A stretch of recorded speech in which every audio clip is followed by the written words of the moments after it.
kulan wanaagsan saaxiibadan hawada ku saaxiibnayo mar kale iyo muuqaal cusub soo dhawaada muuqaalkeena maanta waxaan ku falanqeyn doonaa maxaad ka og tahay taariikhda maxkamadda cadaaladda ee ICJ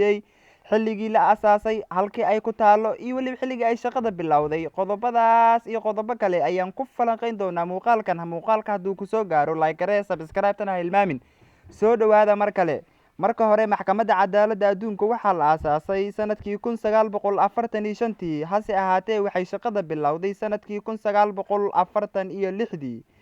maxkamadani waa waaxda lixaad ee qaramada midoobay maxkamadani waxay leedahay 15 garsoore oo madaxweynaha uu yahay 9 sano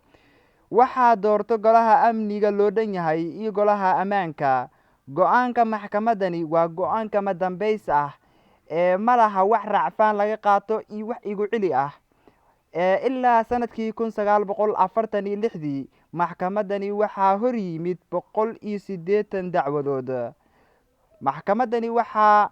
ka howlgala sida aan horey u sheegnayba 15 garsooreyaashani oo kasoo kala joodo sidoo kale 15 wadan kiisaska Afrika ee caanka ee maxkamadani ay go'aanka ka gaartay waxaa ka mid ah kiisaskii dacwadeed ee ka dhexeeyay Cameroon iyo Nigeria, Ghana iyo Ivory Coast. maxkamadani go'aamada ay wadamadaasi dacwada u dhigtay ama ay u qaaday ama ay go'aanka ka gaartay waxaa ilaa hadda dhulkaasi xukumo wadamadii ay u garsoortay ama ay garta siisay